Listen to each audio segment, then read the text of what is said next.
حاضرین جمعہ اور میرے دینی و ملی بھائیوں اور ہم سفر ساتھیوں، آج میں آپ لوگوں کے سامنے اور اس خطبہ جمعہ میں جس ٹاپک کو لے کر، جس عنوان کو لے کر یہاں پہ روبرو ہوا ہوں وہ ہے اسلامی بھائی چارہ۔ برادران اسلام، مسلمان آپس میں بھائی بھائی ہیں، ایک دوسرے سے محبت کرتے ہیں، ایک دوسرے سے ہمدردی کے جذبات رکھتے ہیں۔ اللہ تبارک و تعالی نے تمام مسلمانوں کو ایک دوسرے کا بھائی بھائی بنا کر ان پر بہت بڑا احسان کیا۔ اللہ تبارک و تعالی نے ارشاد فرمایا انما المؤمنون اخوہ، مسلمان آپس میں بھائی بھائی ہے۔ اس کی نوعیت، اس کے تعلقات کیا ہونی چاہیے، اس کے بارے میں اللہ تبارک و تعالی نے دوسری جگہ ارشاد فرمایا والمؤمنون والمؤمنات بعضهم اولیاء بعض یأمرون بالمعروف وینہون عن المنکر ویقیمون الصلاة ویؤتون الزکاة ویطیعون اللہ ورسولہ اولئک سیرحمهم اللہ ان اللہ عزیز حکیم۔ مومن مرد اور مومنہ عورتیں ایک دوسرے کے مددگار معاون دوست ہوتے ہیں، نیکی کے حکم دیتے اور برائی سے منع کرتے ہیں، برائی سے روکتے ہیں، برائی سے ٹوکتے ہیں، نماز قائم کرتے اور زکات ادا کرتے ہیں، اللہ اور اس کے رسول صلی اللہ علیہ وسلم کی محبت میں سرشار ہو کر آپ صلی اللہ علیہ وسلم پر ایمان لانے والے اور آپ کی سیرت طیبہ پر عمل کرنے والے ہر مسلمان سے محبت کرتے ہیں۔ اس آیت کریمہ کا پس منظر یہ ہے کہ بعد میں نبی سے پہلے عرب لوگوں میں قبائلی جنگی ہوتی رہتی تھی جو سال ہر سال تک جاری رہتی تھی۔ لوگ خون کے پیاسے ہوتے تھے، کسی قبلے کا ایک آدمی مارا جاتا تو اس کے بدلے میں 10 بھی بے گناہ لوگوں کو مار دیا جاتا۔ مدینہ منورہ میں وہاں کے دو قبلے اوس و خروج کے درمیان اسی طرح کی جنگی ہوتی رہتی تھی۔ اللہ تبارک و تعالی نے فرمایا وَاعْتَصِمُوا بِحَبْلِ اللَّهِ جَمِيعًا وَلَا تَفَرَّقُوا وَاذْكُرُوا نِعْمَةَ اللَّهِ عَلَيْكُمْ إِذْ كُنتُمْ أَعْدَاءً فَأَلَّفَ بَيْنَ قُلُوبِكُمْ فَأَصْبَحْتُمْ بِنِعْمَتِهِ إِخْوَانًا وَكُنتُمْ عَلَى شَفَا حُفْرَةٍ مِّنَ النَّارِ فَأَنقَذَكُم مِّنْهَا كَذَلِكَ يُبَيِّنُ اللَّهُ لَكُمْ آيَاتِهِ لَعَلَّكُمْ تَهْتَدُونَ۔ تم سب اللہ کی رسی کو مضبوطی سے تھام لو اور فرقوں میں مت بٹو، اپنے اوپر اللہ کی نعمت کو یاد کرو جب تم ایک دوسرے کے دشمن تھے، پھر اللہ تبارک و تعالی نے تمہارے دلوں میں الفت و محبت پیدا کر دی، جس کے فضل سے تم بھائی بھائی بن گئے۔ یاد کرو جب تم جہنم کے گڈھے کے کنارے پر پہنچ چکے تھے تو اس نے اس سے تمہیں بچا لیا۔ اسی طرح اللہ تبارک و تعالی نے دوسری جگہ ارشاد فرمایا وَأَلَّفَ بَيْنَ قُلُوبِهِمْ لَوْ أَنفَقْتَ مَا فِي الْأَرْضِ جَمِيعًا وَأَلَّفَتْ بَيْنَ قُلُوبِهِمْ وَلَكِنَّ اللَّهَ أَلَّفَ بَيْنَهُمْ إِنَّهُ عَزِيزٌ حَكِيمٌ۔ اللہ تبارک و تعالی نے تمام مومنوں کے دلوں میں الفت و محبت پیدا کر دی۔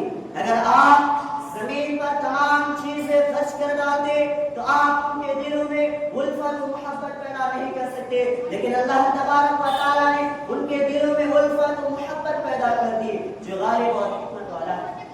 اس آیت کریمہ کا پس منظر یہ ہے کہ بعث نبی سے پہلے عرب لوگوں میں قبائلی جنگی ہوتی رہتی تھی جو سال ہر سال تک جاری رہتی تھی۔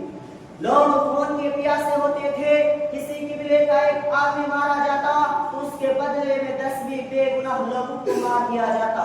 مدینہ منورہ میں وہاں کے دو قبلے اوس و خروج کے درمیان اسی طرح کی جنگی ہوتی رہتی تھی اور اس جنگ کا نام بات معروف ہے۔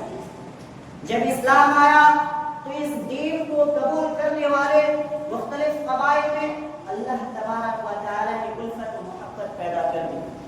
سب کے سب مسلمان آپس میں بھائی بھائی بن گئے، جو کل تک ایک دوسرے سے باہم دوست و گریباں تھے اب شہر و شدر ہو گئے، جو کل تک ایک دوسرے سے نفرت کرتے تھے اب ایک دوسرے سے محبت کرنے لگے، جو کل تک ایک دوسرے کے جانی دشمن تھے اب ایک دوسرے سے اپنے بھائی کی ضرورتوں پر اپنی ضرورتوں کو قربان کرنے لگے۔ یقیناً اللہ تبارک و تعالیٰ کا بہت بڑا احسان ہے۔ حضرت عبداللہ بن زید رضی اللہ تعالیٰ عنہ بیان کرتے ہیں کہ رسول اللہ صلی اللہ علیہ وسلم نے حسین کو فتح دیا، آپ نے مال غنیمت کو تقسیم کرنا چاہا اور ان لوگوں کو دینا چاہا جن کی تعریف قلب کرنا مقصود تھا۔ پھر یہ بات انصار تک پہنچی تو انصار بھی مال غنیمت حاصل کرنا چاہے، چنانچہ رسول اللہ صلی اللہ علیہ وسلم کھڑے ہوئے اور ان سے خطاب کرنا شروع کیا۔ حمد و ثنا کے بعد فرمایا یا معاشر الانصار الم اجدکم ضلالا فحدکم اللہ بی وعلکة فاغناکم اللہ بی والمتفرقین فجمعاکم اللہ بی۔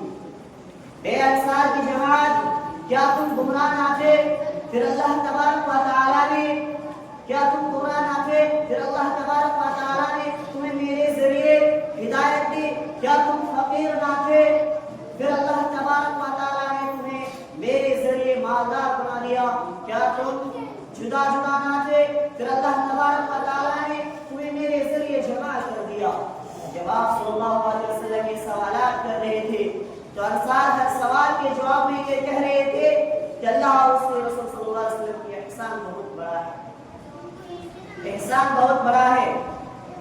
حضرت معاذ بن جبل رضی اللہ تعالیٰ عنہ ابو ادریس الخولانی بیان کرتے ہیں کہ حضرت معاذ بن جبل رضی اللہ تعالیٰ عنہ سے بہت محبت ہے۔ انہوں نے کہا واقعاً اللہ کی رضا کے لیے محبت ہے؟ انہوں نے کہا جی ہاں، اللہ کی رضا کے لیے محبت ہے۔ پھر آپ صلی اللہ علیہ وسلم نے کہا آپ کو خوشخبری ہو، چونکہ میں نے رسول اللہ صلی اللہ علیہ وسلم سے سنا تھا،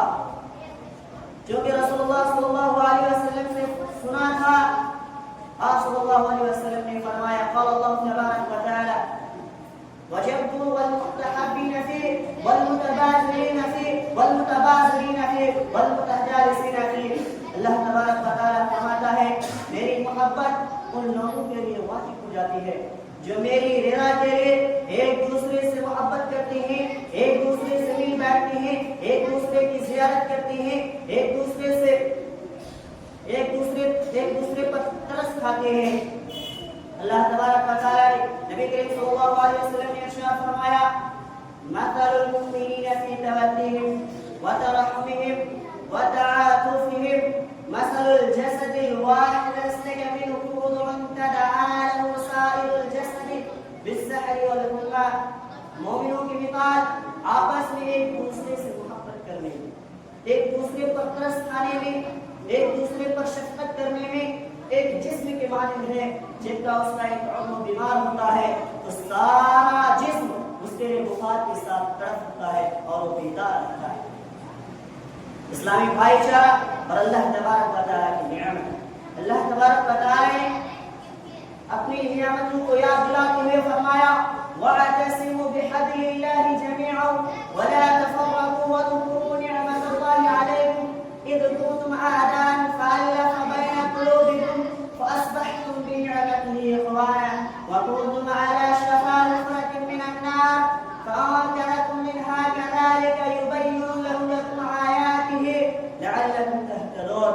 تم سب اللہ کی رسی کو مضبوطی سے تھامو اور فرقوں میں مت بٹو اور اپنے اوپر اللہ کی نعمت کو یاد کرو جب تم ایک دوسرے کے دشمن تھے پھر اللہ تبارک و تعالیٰ نے تمہارے دلوں میں الفت و محبت پیدا کر دی۔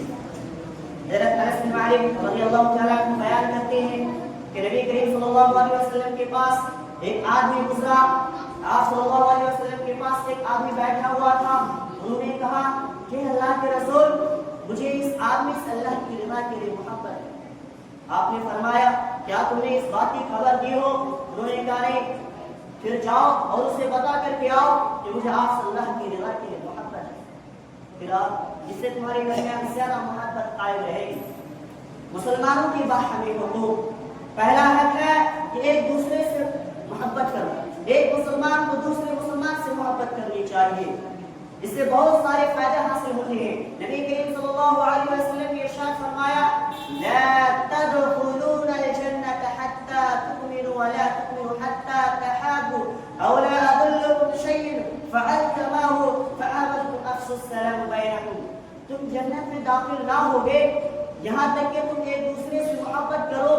کیا میں تمہیں وہ کام نہ بتاؤں کہ جس کے کرنے سے تم ایک دوسرے سے محبت کرنے لگو گے یعنی تم اپنے درمیان سلام کو پھیلا دو گے، یعنی ہر مسلمان کو سلام کہا کرو۔ نیز فرمایا تسافحوا يذهب الغل وتحاد وتذهب الشحنة، ایک دوسرے سے مصافحہ کیا کرو، اس سے تمہاری درمیان بغض اور کینہ ختم ہو جائے گا۔ ایک دوسرے کو ہدیہ دیا کرو، اس سے تم ایک دوسرے سے محبت کرنے لگو گے اور بغض و عداوت کا خاتمہ ہو جائے گا۔ ان دونوں احادیث سے معلوم ہوا کہ ایک دوسرے سے محبت کرنے، ایک دوسرے سے سلام کرنے، مصافحہ کرنے، ہدیہ دینے سے محبت زیادہ قائم رہتی ہے، بغض و عداوت کا خاتمہ ہوتا ہے۔ حضرت ابو ادریس الخولانی بیان کرتے ہیں کہ رسول اللہ صلی اللہ علیہ وسلم نے فرمایا، حضرت معاذ بن جبل رضی اللہ تعالیٰ عنہ نے کہا تمہارا اللہ کی رضا کے لیے محبت ہے؟ انہوں نے کہا تو واقعتاً اللہ کی رضا کے لیے محبت ہے؟ حضرت ابو ہریرہ رضی اللہ تعالیٰ عنہ نے بیان کیا رسول اللہ صلی اللہ علیہ وسلم نے ارشاد فرمایا کہ مجھے اس آدمی سے اللہ کی رضا کے لیے محبت ہے۔ اللہ تبارک و تعالیٰ نے اس کے راستے میں فرشتہ مقرر کر دیا، چنانچہ وہ جب اس راستے سے گزرتے تو انہوں نے کہا کہ تم کہاں جا رہے ہو؟ فرشتے نے کہا تم کہاں جا رہے ہو؟ انہوں نے کہا کہ میں اس بستی کی طرف جا رہا ہوں، اس سے بہت زیادہ محبت قائم ہے، اس سے زیادہ محبت قائم ہے۔ پھر رسول اللہ صلی اللہ علیہ وسلم فرشتے نے کہا هل لك إليه من نعمة تربها، کیا تمہارا اور کوئی احساس مند ہے جس کی بنا پر تم ایک دوسرے سے ملنے جا رہے ہو؟ انہوں نے کہا جی ہاں، ایک دوسرے سے اس لیے ملنے جا رہا ہوں کہ میں اللہ کی رضا کے لیے اس سے محبت ہے۔ پھر فرشتے نے رسول اللہ صلی اللہ علیہ وسلم سے کہا، پھر فرشتے نے کہا فإني رسول الله إليك بأن الله قد أحبك كما يحبه فيه، مجھے اللہ تبارک و تعالیٰ نے یہ پیغام دے کر بھیجا ہے کہ تم جس طرح اس آدمی سے محبت کرتے ہو اللہ کی رضا کے لیے، اسی طرح اللہ تبارک و تعالیٰ نے تجھ سے محبت کر لی ہے۔ ایک دوسرے سے ہمدردی کرنا، ایک مسلمان کو دوسرے مسلمان سے ہمدردی ہونا چاہیے اور باوقت اس کی ضرورت دینا چاہیے۔ نبی کریم صلی اللہ علیہ وسلم کا ارشاد گرامی ہے جس آدمی کے پاس اضافی سواری ہو تو اس شخص کو دے دے جس کے پاس سواری نہ ہو، جس آدمی کے پاس کھانے پینے کا اضافی سامان ہو تو اس شخص کو دے دو جس کے پاس کھانے پینے کا سامان نہ ہو۔ حضرت ابو سعید الخدری بیان کرتے ہیں کہ رسول اللہ صلی اللہ علیہ وسلم نے سواری اور کھانے پینے کے علاوہ بہت ساری چیزوں کے بارے میں ذکر فرمایا، بہت ساری چیزوں کے بارے میں ذکر فرمایا۔ اب صحابہ کرام رضی اللہ تعالی عنہ ہمدردی اور اظہار کس طرح کرتے تھے، آئیے اس واقعہ سے سمجھتے ہیں۔ انس بن مالک رضی اللہ تعالی عنہ بیان کرتے ہیں کہ حضرت عبد الرحمن بن عوف رضی اللہ تعالی عنہ ہجرت کر کے ہمارے رسول اللہ صلی اللہ علیہ وسلم کے پاس آئے اور حضرت سعید بن ربیع رضی اللہ تعالی ان کے درمیان بھائی چارہ قائم کیا، جو کہ حضرت سعید بن ربیع رضی اللہ تعالی عنہ انصار میں سب سے زیادہ مالدار تھے اور یہ بات انصار کو بھی معلوم ہے۔ حضرت سعید بن ربیع رضی اللہ تعالی عنہ نے حضرت عبد الرحمن بن عوف رضی اللہ تعالی عنہ سے کہا کہ میں انصار میں سب سے زیادہ مالدار ہوں اور یہ بات انصار کو بھی معلوم ہے، میں اپنا مال دو حصوں میں تقسیم کرتا ہوں، ایک حصہ آپ کے لیے اور ایک حصہ میرے لیے، میرے دو بیویاں بھی ہیں، ان میں سے آپ کو جو سب سے زیادہ اچھے لگے میں اس کو طلاق دے دیتا ہوں، جب اس کی عدت پوری ہو جائے تو آپ اس سے شادی کر لینا، آپ اس سے شادی کر لیں۔ حضرت عبد الرحمن بن عوف رضی اللہ تعالیٰ عنہ نے کہا بارک اللہ لک فی اہلک و مالک، تمہارے مال میں، تمہارے اولاد میں برکت دے اللہ تبارک و تعالیٰ، تمہارے مال میں، تمہارے گھر والوں میں برکت دے۔ ایک دوسرے سے اچھی گفتگو کرنا، ایک مسلمان کو دوسرے مسلمان سے اچھی گفتگو کرنی چاہیے، اس سے بہت